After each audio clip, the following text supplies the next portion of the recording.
1,00,000 ರೂಪಾಯಿಗೂ ಮಿಕ್ಕಿದ ಮೌಲ್ಯದ ಬಂಗಾರವಿರುವ ಪರ್ಸ್ ಸಿಕ್ಕಿದ್ದನ್ನ ವಾರಸುದಾರರಿಗೆ ಹಿಂದಿರುಗಿಸುವ ಮೂಲಕ ಮಂಗಳೂರಿನ ಪ್ರಭಾಕರ ಪ್ರಭು ಅವರು ಪ್ರಾಮಾಣಿಕತೆ ಮೆರೆದಿದ್ದಾರೆ.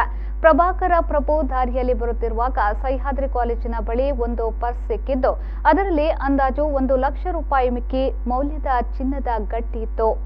ಅದನ್ನ ಅವರು ತಮ್ಮ ಸಂಬಂಧಿಯಾಗಿರುವ ಶಾಸಕ ವೇದವ್ಯಾಸ್ ಕಾಮತ್ ಅವರ ಬಳಿ ಹೇಳಿದ್ರು.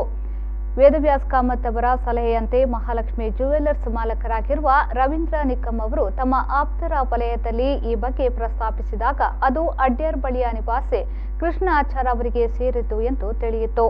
ಆ ಬಳಿಕ ಮಂಗಳೂರಿನ ಜೋಡುಮಠ ರಸ್ತೆಯಲ್ಲಿರುವ ಸೇವಾಂಜಲಿ ಚಾರಿಟೇಬಲ್ ಟ್ರಸ್ಟ್ ಕಚೇರಿಯಲ್ಲಿ ಟ್ರಸ್ಟ್ ಪ್ರಮುಖರಾದ ಹನುಮಂತ ಕಾಮತ್ ಅವರು ಪ್ರಭಾಕರ ಪ್ರಭು ಮತ್ತು ರವೀಂದ್ರ ನಿಕಮ್ ಅವರ ಉಪಸ್ಥಿತಿಯಲ್ಲಿ ಕೃಷ್ಣ ಆಚಾರ್ ಅವರಿಗೆ ಬಂಗಾರವನ್ನು ಹಸ್ತಾಂತರಿಸಿದರು.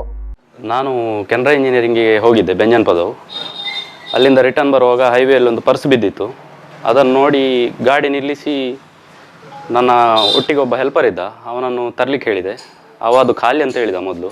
ನಾನು ಹೇಳಿದೆ ಖಾಲಿ ಆದರೂ ತೊಂದರೆ ಇಲ್ಲ, ಅದನ್ನು ತಗೋ ಅಂತ. ಮತ್ತು ಅವ ನನ್ನನ್ನು ಕರೆದ.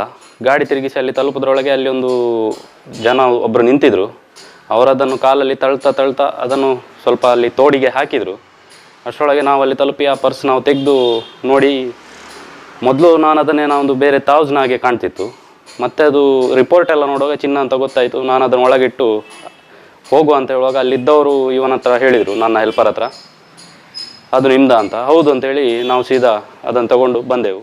ಈ ಬಗ್ಗೆ ಮಾತನಾಡಿದ ಹನುಮಂತ ಕಾಮತ್ ಅವರು ಪ್ರಾಮಾಣಿಕವಾಗಿ ಬಂಗಾರವನ್ನ ಸಂಬಂಧಪಟ್ಟವರಿಗೆ ಮರಳಿಸಲು ಯೋಗ್ಯ ಕ್ರಮ ಕೈಗೊಂಡ ಪ್ರಭಾಕರ ಪ್ರಭು ಅವರನ್ನ ಅಭಿನಂದಿಸಿದ್ರು. ಹಾಗೂ ಬಂಗಾರದ ಮಾಲೀಕರಿಗೆ ಅದನ್ನ ಹಿಂತಿರುಗಿಸಲು ಸಹಕಾರ ನೀಡಿದ ರವೀಂದ್ರ ನಿಕಮ್ ಅವರಿಗೂ ಅಭಿನಂದನೆ ಸಲ್ಲಿಸಿದ್ರು. ಮಾನವೀಯತೆ, ಮನುಷ್ಯತ್ವ ಇವತ್ತು ಜೀವಂತ ಇದೆ ಹೇಳುವುದಕ್ಕೆ ಸಾಕ್ಷಿ ನಮ್ಮ ಪ್ರಭಾಕರ್ ಅವರು. ಸಹ್ಯಾದ್ರಿ ಕಾಲೇಜಿನ ರಸ್ತೆಯಲ್ಲಿ ಬರ್ತಾ ಇರುವಾಗ ಅವರಿಗೊಂದು ಪರ್ಸ್ ಸಿಕ್ಕಿತು. ಆ ಪರ್ಸಿನಲ್ಲಿ ಈ ರೀತಿಯಾದಂಥ ಬಂಗಾರದ ಗೆಟ್ಟಿಗಳಿದ್ದವು. ಈ ಯಾರದೋ ಪಾಪದವರದು ಹೇಳುವಂಥದ್ದು ಅವರ ತಲೆಗೋಯ್ತು. ಅವರಿಗೆ ಕಿಸೆಯಲ್ಲಿ ಹಾಕ್ಬೋದಿತ್ತು. ಆದರೂ ನನಗೆ ಸಿಕ್ಕಿದ್ದು ಯಾರದೋ ಕಷ್ಟದವರದು ಬೇಡ ಹೇಳೋದಕ್ಕೆ ಇವರು ಶಾಸಕರ ಗಮನಕ್ಕೆ ತಂದರು. ಆಗ ನಮ್ಮದೇ ಮಿತ್ರರವರಾಗಿರುವಂಥ ರವೀಂದ್ರ ನಿಕಮ್ ಇವರು ಜ್ಯುವೆಲರಿ ಇರುವವರು. ಯಾಕೆ ಹೇಳಿದರೆ ಈ ರೀತಿಯಾಗಿರುವಂಥ ಬಂಗಾರ ಹೆಚ್ಚಾಗಿ ಯಾರಾದರೂ ಜ್ಯುವೆಲರಿ ಅವರು ಯೂಸ್ ಮಾಡುವಂಥದ್ದು, ಬಂಗಾರ ಕರಗಿಸಿ ನಂತರ ಇನ್ನೊಂದು ಪ್ಯಾಟರ್ನ್ ಮಾಡೋದಕ್ಕೆ.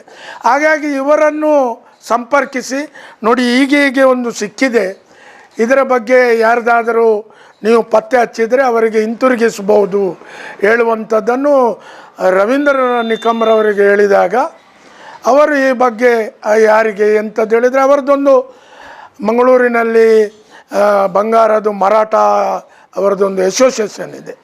ಅದರಿಂದ ಇದು ಮಾಡುವಾಗ ನಮ್ಮ ಇವರದ್ದು ಹೇಳುವಂಥದ್ದು ಅವರಿಗೆ ತಿಳಿದು ಬಂತು.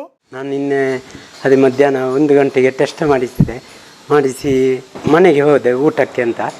ಅದು ವಾಪಸ್ ಬರುವಾಗ ನನ್ನ ಗಟ್ಟಿ ಕಳೆದೋಯ್ತು. ನಾನು ಅದೇ ರಸ್ತೆಯಲ್ಲಿ 4-5 ಸಲ ಹುಡುಕಿದೆ, ನಾನು ಮತ್ತು ನನ್ನ ಫ್ರೆಂಡ್ಸ್ ಎಲ್ಲ. ಆದರೂ ಸಿಗಲಿಲ್ಲ. ರಾತ್ರಿ ಇಡೀ ಏನೇನಾಯಿತು, ಇನ್ನೂ ಎಂತ ಮಾಡೋದಂತ ಹೇಳಿ ಹಾಗೆ ಒಂದು ಆಕಾಶವೇ ತಲೆಗೆ ಬಿದ್ದಾಗಿ ಆ ಥರ ಹೆದರಿಕೆ ಆಯಿತು.